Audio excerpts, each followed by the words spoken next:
The human fleet arrives on the battlefield. The enemy falls instantly.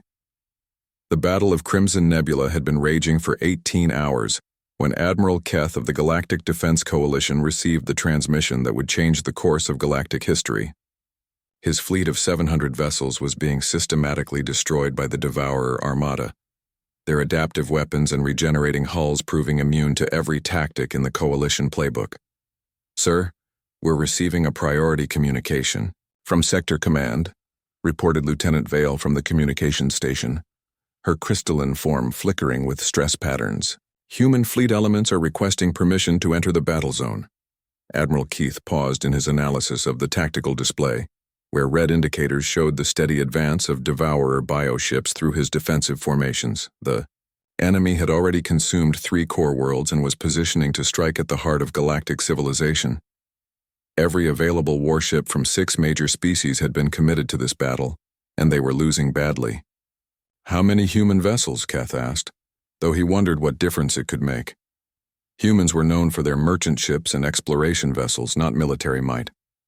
"Sir, they're transmitting fleet strength as 1,200 combat units," Vale replied, then paused to double-check her readings. "That can't be correct. Intelligence reports suggest the entire human space force consists of maybe 50 patrol craft." Before Admiral Keth could respond, space itself began to ripple as massive hyperspace gates opened throughout the battlefield. What emerged defied every assumption the galaxy had made about human capabilities. The human fleet that materialized was unlike anything in recorded military history. Battleships, the size of space stations flanked by cruiser squadrons and destroyer wings arranged themselves in perfect formation. Fighter wings poured from carrier bays in numbers that blocked out the stars, while specialized assault ships took positions that spoke of extensive tactical planning. "Impossible," whispered Captain Rex of the Reptilian Defense Force, his scaled form trembling as he watched the sensor readings. "Where did they build these ships?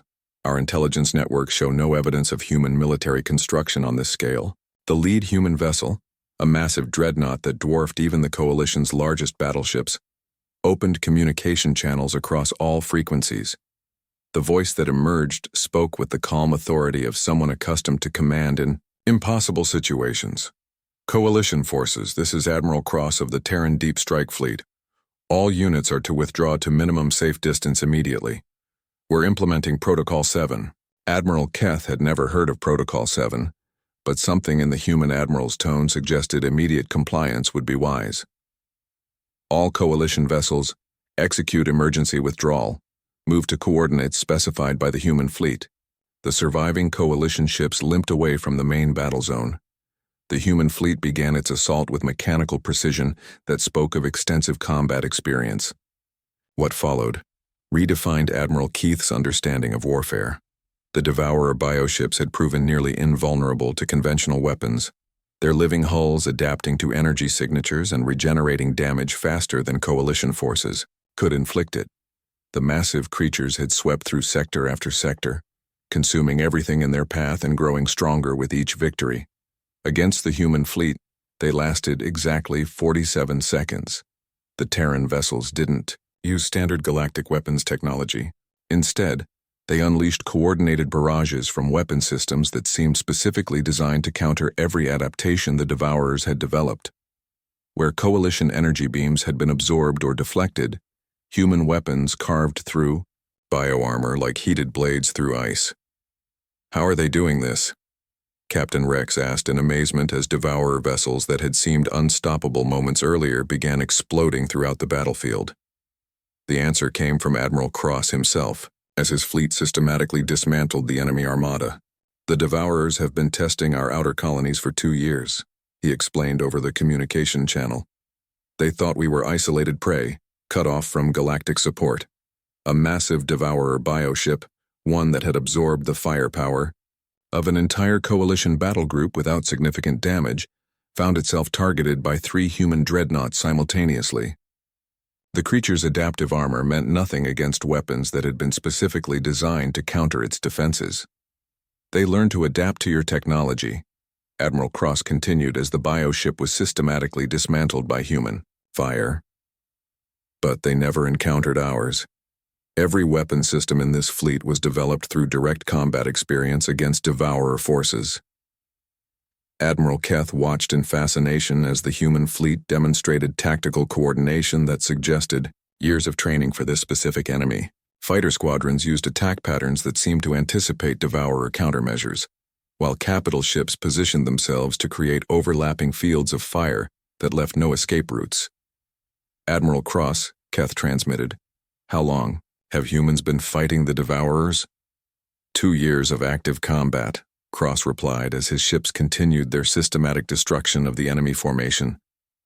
"But we've been preparing for this war for much longer." The tactical display showed the complete collapse of the Devourer armada, as human forces pressed their advantage with ruthless efficiency. Bioships that had regenerated from previous damage found themselves targeted by weapons specifically designed to prevent healing, while creatures that had adapted to standard energy signatures discovered that human technology operated on entirely different principles. "Preparing how?" Admiral Keth asked, though he suspected the answer would challenge everything the galaxy thought it knew about humanity. "Admiral, every human colony in the Outer Rim has been under intermittent attack for 5 years," Cross explained, as the last Devourer bioships began attempting to retreat. "The creatures you're fighting today are scouts compared to what we've been dealing with in the dark regions beyond your borders." The implication struck Admiral Keth like a physical blow. While the galaxy had been enjoying peace and prosperity, humanity had been waging a secret war against an enemy that threatened all sentient life. They had developed weapons, tactics, and strategies through direct combat experience, while everyone else remained unaware of the threat. "Why didn't you request assistance from the Galactic Defense Coalition?" Keth asked. Admiral Cross's bitter laughter came through the communication channel. "We tried, Admiral. 5 years ago, we submitted detailed reports about Devourer incursions to Coalition Command. We were told our claims were exaggerated and that humans were seeking attention from the galactic community. The human fleet began pursuit of the fleeing Devourer remnants, their formations moving with the practiced efficiency of veterans who had fought this enemy many times before. So we stopped asking for help," Cross continued, "and started building our own solutions. The fleet you see today represents the combined industrial output of every human world, focused on a single purpose: ending the Devourer threat permanently." Admiral Keth stared at the tactical display showing the complete annihilation of an enemy force that had seemed unstoppable hours earlier. The human fleet had accomplished in minutes what the combined might of 6 galactic civilizations had failed to achieve in 18 hours of desperate fighting. "Admiral Cross, how many more human fleets are there?" The pause before Cross answered lasted long enough to make Admiral Keth nervous. "This is Deep Strike Fleet 7, Admiral," Cross finally replied. "We have 19 more fleets of similar size currently deployed throughout Devourer-controlled space." The revelation that humanity possessed 20 fleets of this magnitude sent shockwaves through every coalition vessel monitoring the communication channel. The species everyone had dismissed as minor players in galactic affairs had secretly built the largest military force in recorded history. "The war against the Devourers ends today," Admiral Cross announced as his ships disappeared into hyperspace in pursuit of the enemy remnants. "The galaxy can thank us when it's over." Admiral Keth watched the human fleet vanish into the void, leaving behind only debris where an unstoppable enemy had existed moments before. In the space of one battle, everything the galaxy thought it knew about humanity had been proven catastrophically wrong.